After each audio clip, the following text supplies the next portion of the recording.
अस्सलामुअलैकुम। Realme C25s के लिए तकरीबन एक साल बाद अपडेट रिसीव हुई है। ये F.23 वाला अपडेट पैकेज है और इसका साइज़ अराउंड 1.72 GB है। अगर इसकी डिटेल की बात करें तो मेनली यहाँ पे आपको सिक्योरिटी पैच और उसके अलावा बग फिक्सेस ही मेंशन होंगे।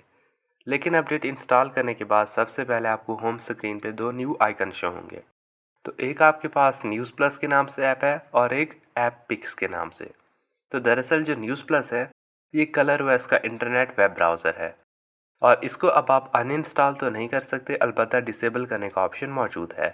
सेम इसी तरह से जो ऐप पिक्स के नाम से है, ये पहले ऐप मार्केट के नाम से ऐप आया करती थी। तो जिस तरह हवावे का अपना स्टोर था, इसी तरह से ये ओप्पो रियलमी वगैरह का एक कलर ओएस की तरफ से ऐप स्टोर है।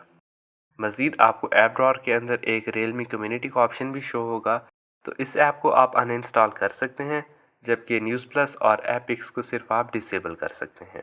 मज़ीद सॉफ्टवेयर अपडेट के बाद जब मैंने सिस्टम ऐप्स को चेक किया तो यहाँ पे भी मुझे काफ़ी सारे वर्जन चेंज शो हुए, जैसा कि यहाँ पे कैलकुलेटर ऐप है, कैमरा ऐप के वर्जन में चेंजेस हैं, इसी तरह से clock app, clone phone app, compass और इवन बहुत सारी इसी तरह की सिस्टम ऐप्स हैं जिनमें आपको थोड़ा बहुत फ़र्क मिलेगा।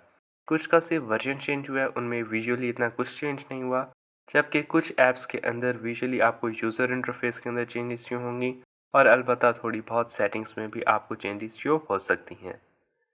इन सिस्टम ऐप्स की अपडेट के अलावा अगर आप फ़ोन की सेटिंग्स में जाएं और उसके बाद साउंड्स एंड वाइब्रेशन, तो यहाँ अब आपको एक न्यू ऐप स्पेसिफिक वॉल्यूम का ऑप्शन शो हो जाता है।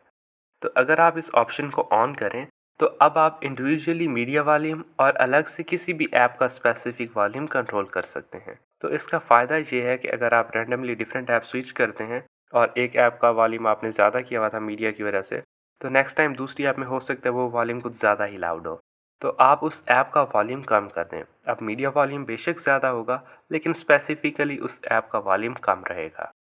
इसके अलावा नेक्स्ट चेंज की बात करें तो अगर आप स्वाइप डाउन करें और स्पेशल फीचर में जाएं, यहाँ पे सिंपल मोड के नाम से एक ऑप्शन है।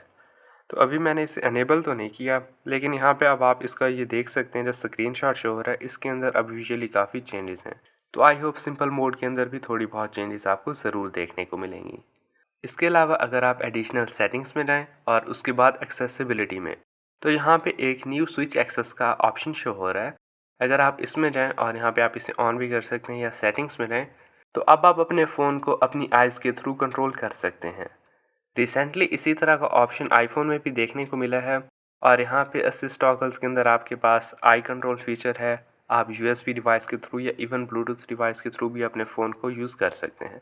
तो ये फीचर अभी इतना अच्छी तरह वर्क नहीं कर रहा, मे बी नेक्स्ट आने वाली अपडेट में ये ऑप्शन बेहतर हो जाए। इसके अलावा वीएन टैब में एक डिस्क्राइब इमेजेस का ऑप्शन है।